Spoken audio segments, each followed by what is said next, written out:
ሐሙስ በዓለም አቀፍ ደረጃ በልዩ ኩነቶች ተከብሯል፣ እየተከበረም ነው። ይህንን አስመልክቶ የኢትዮጵያ ሰራተኞች ማህበራት ኮንፌዴሬሽን ትናንት ባወጣው መግለጫ ሰራተኞች የመደራጀትና የመደራደር ሀሳብ ስላነሱ ብቻ በአሰሪዎች የሚደርስባቸው ከስራ የማባረር የማዋከብና ወደ ሩቅ ቦታ የመመደብ ድርጊት እንዲቆም ጠይቋል። ተቋሙ ምላሽ ያላገኙ ያላቸው የስራ ግብር ቅነሳና የሰራተኞች ዝቅተኛ የደሞዝ ወለል ውሳኔ ጥያቄዎች መፍትሄ እንዲሰጣቸው መንግስትን በመወትወት ላይ መሆኑንም አስታውቋል።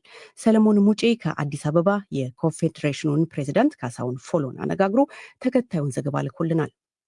የኢትዮጵያ ሰራተኞች ማህበራት ኮንፌዴሬሽን ኢትዮጵያ ውስጥ አሁን ድረስ ምላሽ ያላገኙ መሰረታዊ የሰራተኞች ጥያቄዎችን ለመንግስት እያቀረበ መሆኑን በኑሮ እየተፈተነ ላለው ደሞዝተኛ ዘላቂ መፍትሄ እንዲሰጥ ውትወታ ላይ ስለመሆናቸውም ፕሬዚዳንቱ አቶ ካሳሁን ፎሎ ለዶይቼ ቬለ ገልጸዋል። የግንባታና የፋብሪካ መስክ የሰራተኞች የሙያ ደህንነትና ጤንነት ምላሽ ያላገኙ ሞትን ጨምሮ ሰራተኞች ለከፋ ጉዳት ተጋላጭ የሚሆኑባቸው ዘርፎች መሆናቸውን በመግለጽ በዘርፉ ላይ ቁጥጥር የማድረግ ኃላፊነት የተሰጠ ጣቸው አካላት ህጋዊ እርምጃ እንዲወስዱ ከመጠየቅ እንዳልቦዘኑም ጠቅሰዋል። በዚህ ኑሮ ውድነት ምክንያት ደሞዝ ተከፋዩ ሰራተኛ በጣም በከፍተኛ ችግር ውስጥ ነው ያለው። ኑሮ መቋቋም አልቻለም። ከዚህ አንጻር ሁለት አንኳር ጥያቄዎችን ከዚህ በፊትም ስናነሳ ነው የነበረው። አንደኛው የስራ ግብር እንዲቀነስልን ላቀረብነው ጥያቄ በአስቸኳይ መልስ ይሰጠን የሚል ነው። ሁለተኛ የዝቅተኛ የደሞዝ ወለል እንዲወሰን በአሰሪና ሰራተኛ አዋጅ ላይ ይህን የሚወስን ቦርድ ይቋቋማል ተብሎ ተቀምጠዋል። ግን እስካሁን ያ ቦርድ ባለመቋቋሙ ምክንያት ዝቅተኛ የደሞዝ ወለል አልተወሰንም። ግጭት ባለበት ሁሉ የተረጋጋ ሰላም የለም የሚሉት አቶ ካሳሁን ኢትዮጵያ ውስጥ ያሉ መሰል የጸጥታ መናጋት ችግሮችና አለመግባባቶች ለሰራተኞች ብርቱ አደጋ መደቀናቸውንም አልሸሸጉም። ሀገራችን ውስጥ እዛም እዚህም ግጭቶች አሉ፣ አለመግባባቶች አሉ።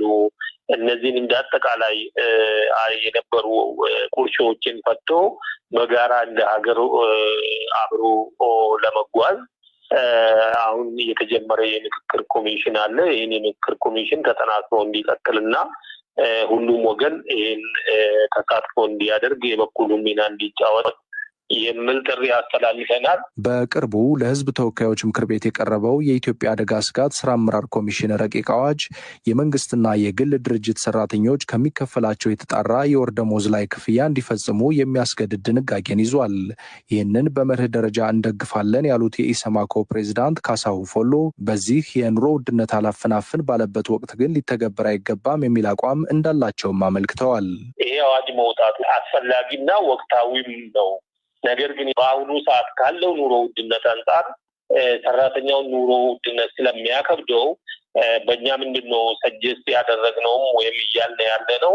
በዚህ ሰዓት እየተከፈለው ባለው ኑሮ መግፋት ስላልቻለ የተለያዩ ግብሮች ተቆርጦበት ወደ 60% የሚሆን ወይም ወደ 57% በላይ ከደሞዙ ይቆረጣል። ሰራተኛው እጅ አይገባም።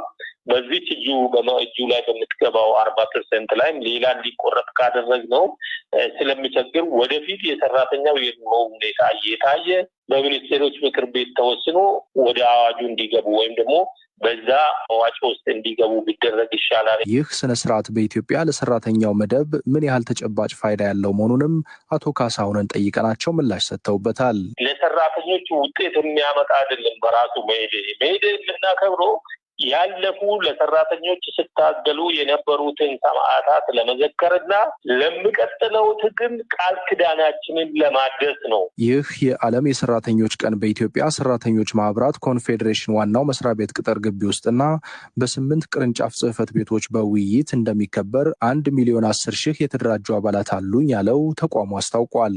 ለዲደብሊው ሰለሞን ሙጬ ነኝ ከአዲስ አበባ። ዓለም አቀፍ የሰራተኞች ቀንን ምክንያት በማድረግ ዛሬ በአብዛኛው የዓለማችን ሀገራት ዕለቱ መደበኛ ስራ የሚዘጋበት የህዝብ የበዓል ቀን ሆኖ ይከበራል። በዚህ ዕለት በተለያዩ ሀገራት ለሰራተኞች መብት የተሻለ የስራ ሁኔታና ማህበራዊ ፍትህ የተደረጉ ትግልና ንቅናቄዎችም ይዘክራሉ። ኢትዮጵያ ውስጥ ከቅርብ ጊዜያት ወዲህ ድምጻቸውን ከፍ አድርገው ስለ የስራ ሁኔታቸውና ተመጣጣኝ ደሞዝ ጥያቄ እያነሱ የሚገኙት ሐኪሞችና መምህራን እንደ ዛሬ ያለው ቀን ለችግሮቻቸው እልባት የሚያመጣ መሆን ነበረበት ይላሉ። ስዩም ጌቱ ከአዲስ አበባ የተወሰኑ የጤና ባለሙያዎችና መምህራንን አነጋግሯል። በኢትዮጵያ ውስጥ እየናረ ከመጣው የኑሮ ሁኔታ አንጻር መላው የመንግስት ሰራተኞች በክፍያ ተመጣጣኝነት ላይ ሰፊ ጥያቄ ቢያነሱም በተለይም ከቅርብ ጊዜ ወዲህ ደግሞ ከሚሰጡት አገልግሎትና የትምህርት ዝግጅታቸው አኳያ የጤና ባለሙያዎችና የመምህራን ጉዳይ ጎልቶ እየተሰማ ነው። ከቅርብ ጊዜ ጀምሮ በጤና ባለሙያዎች እየተነሳ ባለው የተመጣጣኝ ደሞዝ ጥያቄ በማህበራዊ ሚዲያ ዘመቻ ላይ ተሳታፊ መሆናቸውን የሚገልጹት አንድ ሐኪም በትምህርቱ ዓለም ያሳለፉት ድካም የዛሬን ህይወት ለማሻሻል ቢሆንም የሆነው ሌላ ነውና እንደ ዛሬው ያለው ዕለት እልባት ይዞላቸው እንዲመጣ ተስፋ ያደርጋሉ። በትምህርትም በምንም ራሳችን እናበልጽገን፣ ግን በዛው ልክ ደግሞ በምንሰራው ስራ ላይ የሚሰጠው ክብር ዋጋ በጣም አሳሳቢ ደረጃ ላይ እንደደረሰ አሁን ከጊዜያዊ ነገራችን ላይ ባጋጠመው ከዚህ ከኑሮ ውድነቱ ጋር ተያይዞ በጣም ማይቀመስ ነገር ሆኖ ልጅ ወልደን ማናሳድግበት ይሄ አይ ቲንክ ለማንም ግልጽ የሆነ ነገር ነው እና እኛ ደግሞ እንግዲህ የጤና ባለሙያዎች ከመሆናችን መጠን አሁን የጠዋት ሙቭመንት ዝም ብዬ ብነግርህ ቀጥታ ተነሳው ስራ ገባሁኝ። አንድ ኦፕሬሽን ነበረ። እሱን ከሰራን በኋላ ቁርስ ለመብላት ነው የወጣሁት እና የተዘጋጉ ሌሎች ተቋማቶች ነበሩ። ለምሳሌ ቴሌ አየው፣ ባንክ አየው፣ ምን አየው። እኛ እንግዲህ ስራውን እየሰራን ደሊቨር እያደረግን በዛው ልክ ደግሞ ሪዋርድድ መሆን እንዳለብን ግልጽ የሆነ ነገር ነው እና ስለዚህ ይሄ ቀን ምናልባትም ለውጥ ያመጣልናል ብለን ነው የምናስበው። ካልተለወጠ ግን በጣም አስቸጋሪ ሁኔታ ውስጥ እንዳለን ነው መግለጽ የምችለው ማለት ነው። ሌላ ማስተያየት ሰጪ ሐኪም ሀሳባቸውን ቀጠሉ። ያው የላብ አደሮች ቀን ብሎ ማክበር ቀልድ ነው ብዬ ነው የማምነው። ምክንያቱም አሁን አንዳንድ በጣም ኦፊሻል የሆኑ ገጾችን መልካም የላብ አደሮች ቀን እያሉ ነው እና ዞር ብለው ግን የሰራተኞቻቸውን ልፋት ሪሊ ላባቸውን እያበሱ ነው ወይ ብለን ስንጠይቅ እውነት ለመናገር የኢትዮጵያ ሐኪሞች በአጠቃላይ ጤና ባለሙያዎች በጣም ከባድ ሁኔታ ውስጥ ነው ያሉት። አሁን ላይ ጀስት ሰርቫይቫል ጥያቄዎች ነው እያነሱት ያሉ። የመኖርና ያለመኖር ጉዳይ ነው። መሰረታዊ ፍላጎታቸውን የማሳካት እና ያለማሳካት ጉዳይ ነው እና ሕክምና በአጠቃላይ ጤና ባለሙያ እንደምታውቀው ከባድ ነው። ስራው ፎከስ ይጠይቃል። ስራ ቦታ ጋር ሆነ ሌላ ነገር ማሰብ የለብም፣ ተጨማሪ ነገር ማሰብ የለብም እና አሁን ላይ ባለው ነገር እነሱ ነገርን ካልከኝ የኢትዮጵያ ጤና ባለሙያ ከባድ ሁኔታ ውስጥ ነው ያለው። በቀን 2 ጊዜ መብላት አቅቶታል። የቤት ኪራይ መክፈል እየቻለ አይደለም። ልብስ፣ ጫማ መቀየር እየቻለ አይደለም እና በአጠቃላይ ያለበት ሁኔታ በጣም ከባድ ነው። ሌላው በኢትዮጵያ ውስጥ አሁን ላይ በአነስተኛ የደሞዝ ክፍያ ብርቱ ፈተና ውስጥ እንደሚገኙ የሚገለጸው የመምህራን ጉዳይ ነው። በአዲስ አበባ ዩኒቨርሲቲ በመምህርነትና የትምህርት ባለሙያ ሆኖ የሚሰሩት አንድ አስተያየት ሰጪ አሁናዊውን የመምህራን የአነስተኛ ክፍያውን ፈተና ከዛሬው የሰራተኞች ቀን አስፈላጊነት ጋር አያይዘው ነው ያነሱት። ምናልባት እንደ ጥያቄ ሊነሳ የሚችለው የኛ ቀን ነው የመምህራን ቀን ነው ተብሎ ሲታሰባል ወይ ነው። ምንም እንቅስቃሴ አታይም። ትምህርት ቤቶች በትምህርት ተቋማት ውስጥ የሆነ የብሔራዊ በዓል ተደርጎ ብቻ ነው የሚታየው። እንደ መምህር ግን የኢትዮጵያ መምህራን ጉዳይ አይ ቲንክ የኢትዮጵያውያን ሁሉ ጉዳይ መሆን ነበረበት። ብዙ ተጮኸዋል ተብለዋል። አሁን እንዳይነሳም ጭምር ነው የሚፈለገው ይመስለኛል። መምህር የማይሆን ደረጃ ላይ ደርሰዋል። መምህር አይደለም እንግዲህ እንደዛ ልጆቻችን ናቸው የወደቁት የተጎዱትና አይ ቲንክ ቆም ተብለው መታሰብ አለበት። እንደናንተ ያሉ ሚዲያ ተቋማትም እነኚህን ቀናት ሰዎች ሴንሲቲቭ እንዲሆኑ ጉዳያቸው እንዲረዱ ጥያቄ እንዲያነሱ ፑሽ እንዲያደርጉ ማስተማር አስፈላጊ ሆኖ ነው መታየት ያለበትና ወላጆች መጠየቅ አለባቸው። ስለነኚህ መምህራን የቀጠርካቸው ልጆቻችንን የሚያስተምሩ መምህራን እየከፈልካቸው አይደለም፣ እኛ ግን ግብር እንከፍላለን ማለት መቻል አለባቸው ወላጆች። መምህሩ አከሉ ኢትዮጵያ ውስጥ ወድቋል እየተባለ የሚነገርለት ስርዓተ ትምህርቱን የማዳን አንደኛው መንገድ ይህ ነው።